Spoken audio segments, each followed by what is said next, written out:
My guest today is Lily Ray, SEO Director at Path Interactive. Lily is one of the most popular speakers in the industry and has been for a while now. She's been nominated for multiple industry awards, including Best Female Search Marketer by Search Engine Land. She's an in-demand speaker. Short list of the conferences she's presented at includes SMX, Brighton, Ungagged, and PubCon. Lily is also one of my favorite writers in the industry. Her content can be found in Moz, Search Engine Journal, Search Engine Land, and many, many other places. She's also a must-follow on Twitter. On August 1st, 2018, Google launched a broad core update, which has been known as the Medic Update. SEOs all over the world got introduced to yet another three-letter acronym, EAT, which stands for Expertise, Authority, and Trust. While the concept of EAT predates the Medic Update, the level of interest in the SEO community skyrocketed after the Medic Update. Lily is an expert on EAT. How much of an expert? Google's own Webmaster Central blog actually links to her slides from Brighton as a reference.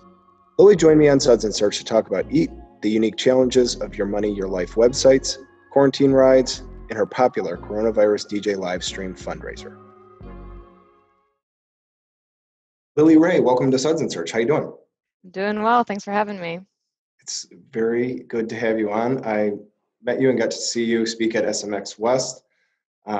You are really one of the biggest experts in SEO on a couple of the many things, but one of them are these new terms, EAT and Medic, EAT and your money, your life, or YMYL.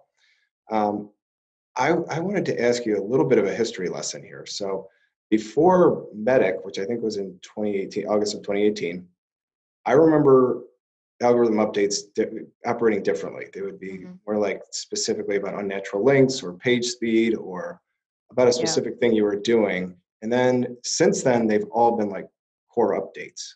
Yeah.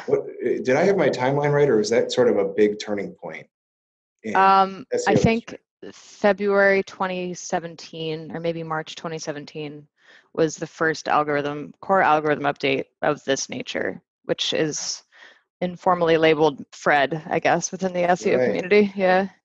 Okay. And then after that, at least for me, I got introduced to EAT for the first time, and I got introduced to Your Money or Your Life for the first time. I'd like to talk a little bit about both of those separately. Sure. When we talk about EAT, like the A, I think any SEO has been around for a while. We always have talked about authority in different ways, right? Like page rank or domain authority. What do the E and the T have to do? When did that become? What is that all about?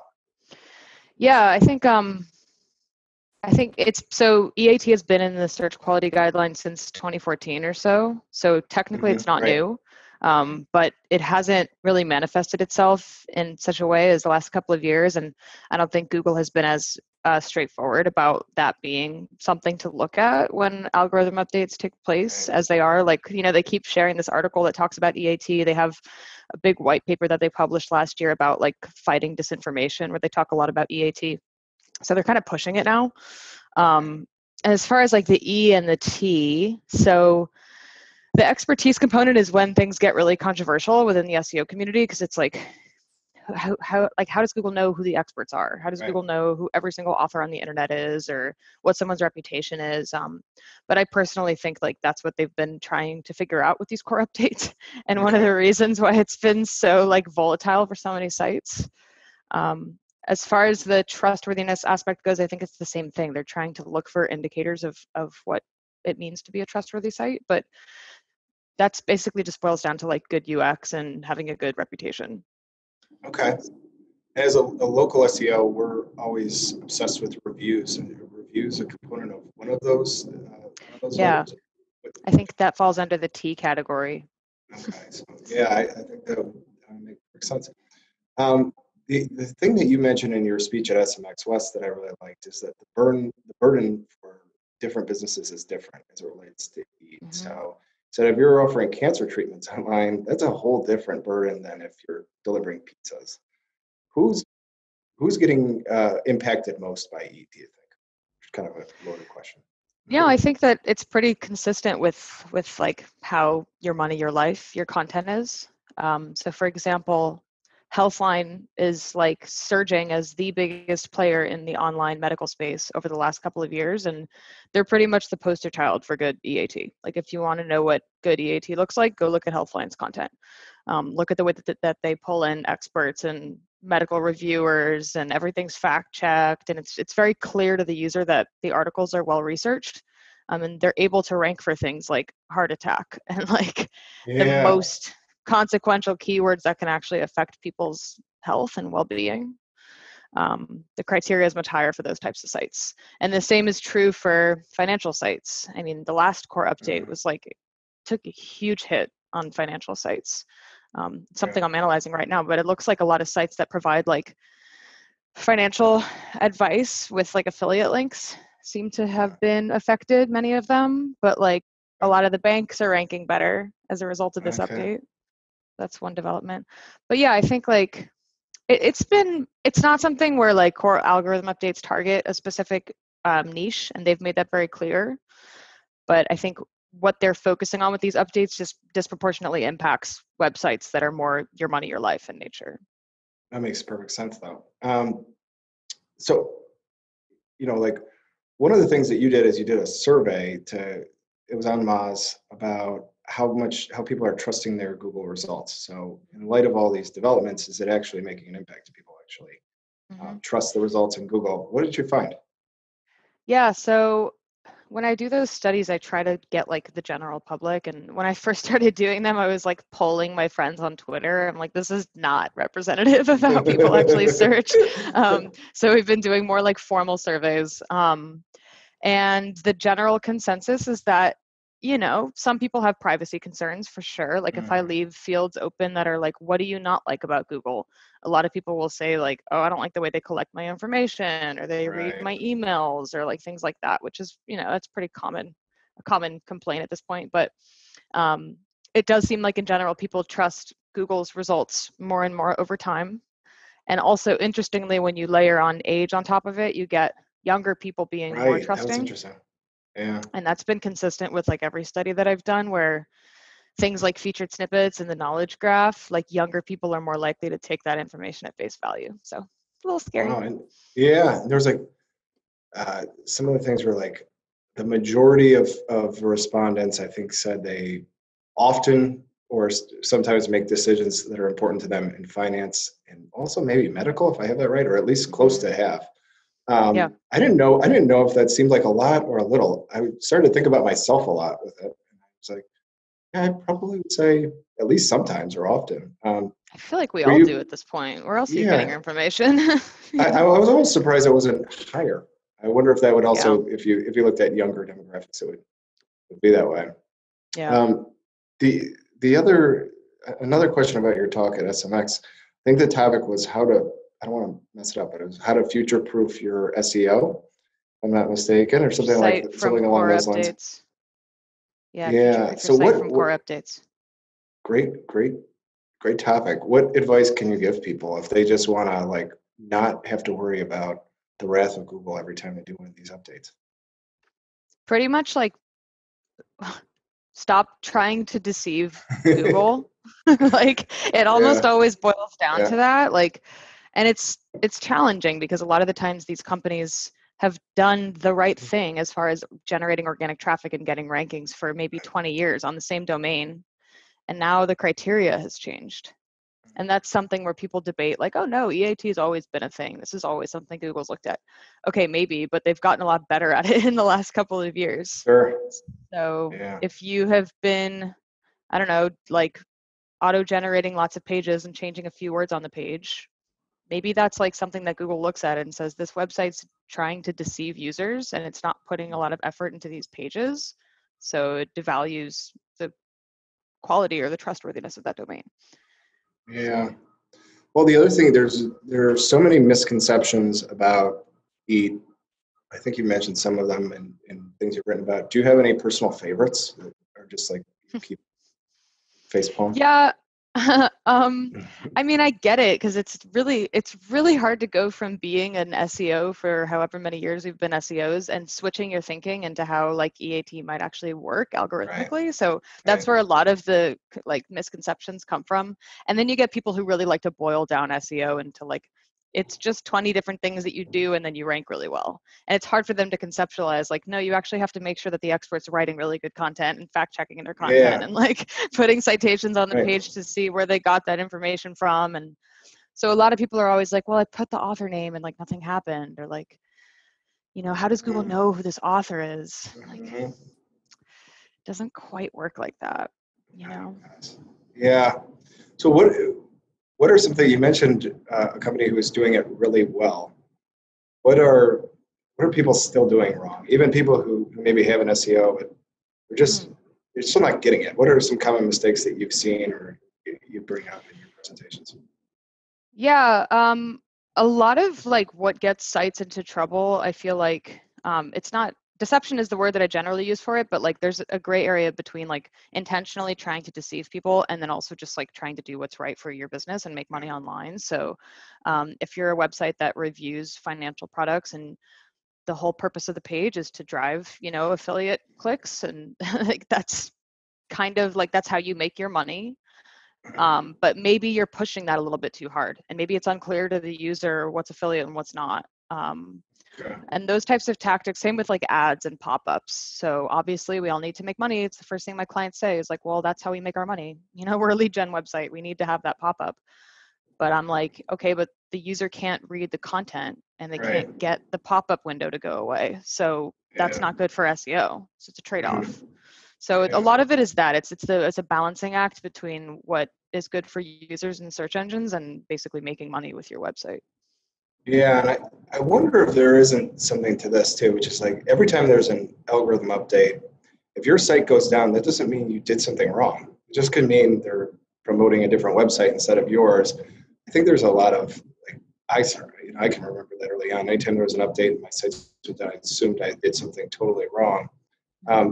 If you're in that situation, is it just about just focus on the long term and make sure you're producing good content and the long term you'll do well, or is there something more to it than I'm thinking?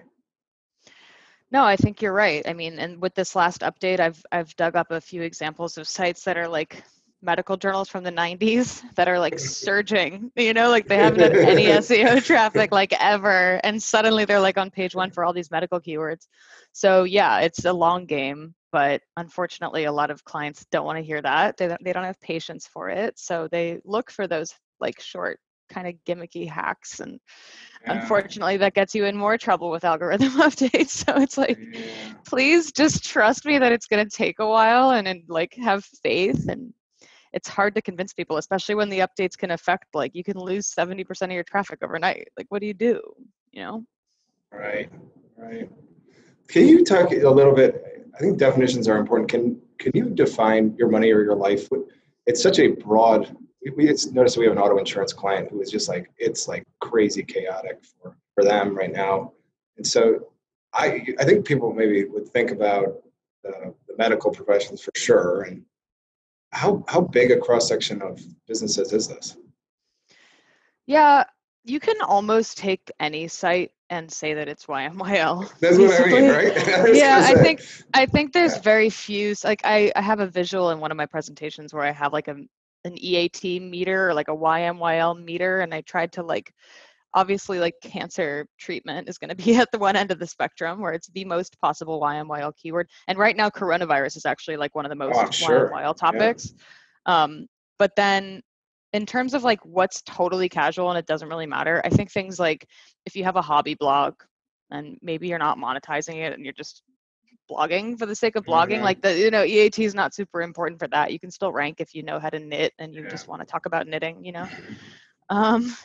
But no, I mean, if you're e-commerce or if you accept credit cards on your website or if you're doing anything that could potentially have an impact on people's well-being, then you're YMYL. It's just a question of like how much. Well, I'd be remiss before I let you go if I didn't talk to you a little bit about some things you're doing during coronavirus, because it's like you're my hero. I think it's so awesome that you're doing all these things. People don't know, some people are DJs. Like I have friends who say they're DJs, but you're like a elite, awesome DJ, and you're doing these live streams to raise money. I want you to first promote it and tell people how they can get involved, and then how did that idea come about? Totally. Well, I will say I've been a DJ for like, I don't know, 6 or 7 years at this point. I've been a drummer my whole life, so still relatively new to DJing compared to how long I've been drumming. But I actually kind of like didn't pause, but I stopped DJing as much over the past couple of years just because it's really hard to hold a steady job and then also be a DJ at night. I was like staying up so late and like not getting enough sleep. So coronavirus has actually been interesting because I've been DJing in the past couple of weeks more than I have in years, especially these like 7 to 8 hour stints that we've been doing for the 8-hour sessions. It's unbelievable. Yeah. It's so fun. I mean, I'm just here in the apartment. It's like you have everything you need. You have like snacks. It makes it easier to DJ. So yeah, my friend Haley has been she's an amazing visual artist. So she does like projections behind me and like lasers and like it's crazy.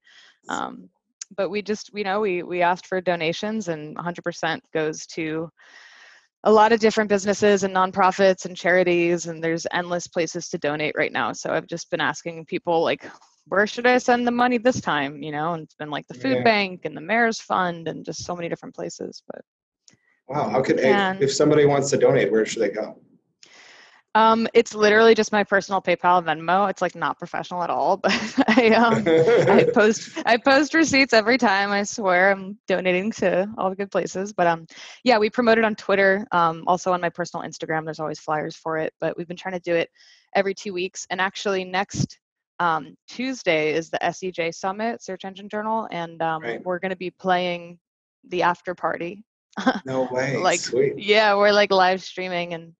I don't think we're raising money for coronavirus that night, but we'll be playing music, so it'll be fun. Nice. What are you talking about at that conference? EA2 once again. I figured. All right. And then that would be a lot if I'm doing no DJing or anything like that, but you're also doing these quarantine rides, which is such a sweet idea, where you like drive around to parts of New York and take a picture for people who are trapped in their houses. I'm sorry, biking. I apologize. Yeah. You're biking around and you'll take pictures. Like I saw one where you took a picture for Barry Schwartz. It's like really nice. Oh yeah. So I ask people what they want a picture of, and then I get a lot of responses, including people trying to mess with me. Todd. People are like, hey, can you go to like the furthest point in the Bronx? I'm like, okay. But I do it. It's tiring. Cool. But I've been posting lots of pictures of that, so keep an eye out for that. All right. Well, cool. Well, my questions are totally out of order, but there was one thing, it was a tip I learned from you that I think people should know about, and that is about comments and their impact on feed. Mm-hmm. So comments are indexable, and if you're not monitoring it, what kind of impact could that have on your feed or how Google's viewing your site? Yeah, for sure. It was funny because like I started to notice this as a pattern like a year or two ago with a lot of the sites that were coming to my agency for algorithm problems. And I talked to Glenn Gabe a lot, and like he was actually producing an article all about comments and their impact on like your site quality at the exact same time. So if you want to read his article, it's fantastic. It's very in depth about like, comments can be indexable, but not always. It depends on your setup. So there's actually ways to implement your comments where like maybe you just really want to have all the comments and let it be a free-for-all, but you don't want search engines to access that. So there's like technical ways that you can set that up so they're not indexed. But if they are indexed and you're not keeping an eye on what people are writing, especially if you're a Your Money, Your Life website, like I have a former client that was in the drug space and people were leaving comments about like where to take a drug test and leaving their phone numbers on the page and all kinds of stuff. I was like, whoa, this is bad. So definitely keep an eye on that and check if they're indexed. And if they are, you might want to remove them if they're low quality or just respond to your users and moderate them. All right, very cool. Well, Lily, this was awesome to have you on. I think this was really fun, and I learned a lot from you. And keep up all the good work with coronavirus while we're doing this. It's like I said, you're like an inspiration. It's really been cool to watch all your stuff on Twitter. I don't know if you've got a LaCroix or something like that, but I'll give you a cheers and Thanks for Cheers. coming on Suds and Search. Thanks for I'll having see you me. around. All right, take care.